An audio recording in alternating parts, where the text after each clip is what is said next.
नमस्कार, आप देख रहे हैं डीसी न्यूज इंडिया और मैं हूं आपके साथ संजय मिश्रा। एक नजर अब तक की 5 बड़ी खबरों पर।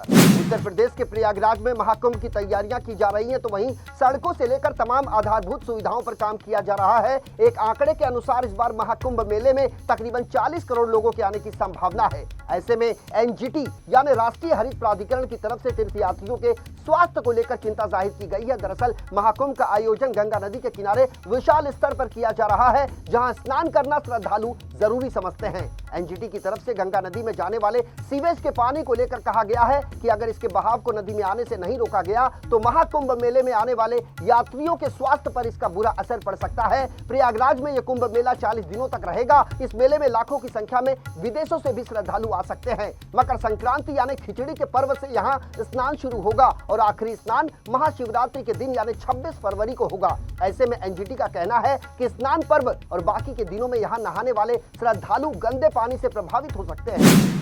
उत्तर प्रदेश के चित्रकूट जनपद में शुक्रवार की सुबह एक बड़ा हादसा हो गया। दरअसल प्रयागराज में दर्शन पूजन करने के बाद मध्य प्रदेश वापस लौट रहे श्रद्धालुओं से भरी एक बोलेरो की ट्रक से टक्कर हो गई। इस टक्कर में 6 लोगों की मौत हो गई, जबकि 5 लोग घायल बताए जा रहे हैं, जिसमें से 3 लोगों की हालत चिंताजनक बनी हुई है। यह हादसा झांसी मिर्जापुर हाईवे पर स्थित चित्रकूट जनपद के रायपुरा थाने से थोड़ी ही दूरी पर हुआ है। इस भीषण घटना की जानकारी मिलने के बाद पुलिस मौके पर पहुंची, जिसके बाद घायलों को आनन फानन में अस्पताल पहुंचाया गया, जहां उनका इलाज चल रहा है। इस संबंध में चित्रकूट के एसपी अरुण कुमार सिंह ने बताया कि बोलेरो में 11 लोग सवार थे और सभी मध्य प्रदेश के छतरपुर जिले से प्रयागराज में दर्शन पूजन करने और स्नान के लिए गए थे। सभी लोग वहां से लौट रहे थे, तभी यह हादसा हुआ। प्राथमिक जांच में पता चला कि ड्राइवर को झपकी आ गई और वो नियंत्रण खो बैठा, जिसके चलते ट्रक और बोलेरो में टक्कर हो गई। रिजर्व बैंक ऑफ इंडिया ने दिसंबर की अपनी मॉनेटरी पॉलिसी पेश कर दी है। आरबीआई गवर्नर शक्तिकांत दास ने 6 दिसंबर को सुबह 10 बजे एमपीसी की बैठक के नतीजों का ऐलान किया। उन्होंने कहा कि एमपीसी ने रेपो रेट में किसी तरह का बदलाव नहीं करने का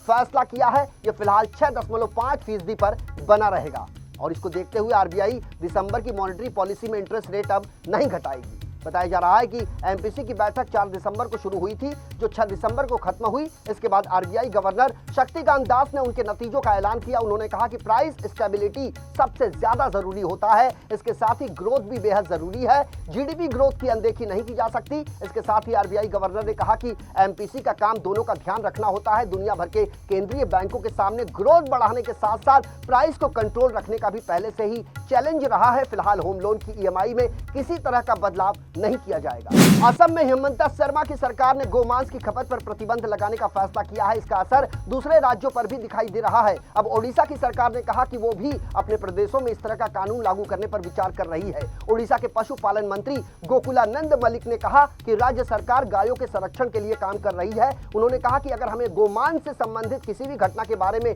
पता चलता है तो हम निश्चित तौर पर कड़ा एक्शन लेंगे। ओडिशा में गो हत्या रोकथाम अधिनियम 1960 के तहत गायों की हत्या पूरी तरह से प्रतिबंधित है। गायों और बछड़ों की हत्या एक संज्ञेय अपराध है। इसमें अधिकतम 2 साल की कारावास या 1000 रुपए का जुर्माना या फिर दोनों का प्रावधान है। हालांकि सांड या बैल के मामलों में कुछ खास प्रावधान है और उपयुक्त प्रमाण पत्र देने पर उनके वध की अनुमति है।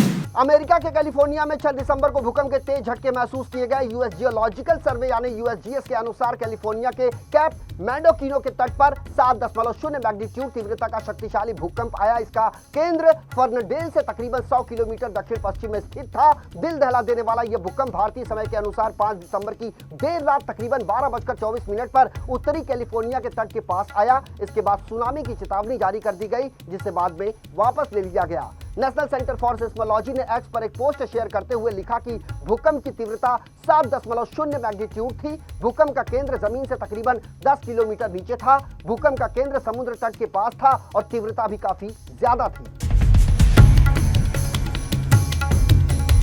आचार्य चाणक्य ने कहा है कि व्यक्ति को हमेशा अपने कमजोर लोगों की मदद करने के लिए तत्पर रहना चाहिए। अपने और अपने परिवार के लिए धन अर्जित करना कोई बुरी बात नहीं है, लेकिन हमेशा केवल धन संचय में लगे रहना भी ठीक नहीं है। इस धन का इस्तेमाल अपने से कमजोर, गरीब और बेसहारा लोगों की मदद के लिए भी करना चाहिए। आचार्य चाणक्य के अनुसार लोगों की मदद में लगाया हुआ धन हमेशा दोगुना होकर ही वापस मिलता है। ऐसे में पुण्य कार्य में कंजूसी बिल्कुल भी ठीक नहीं है।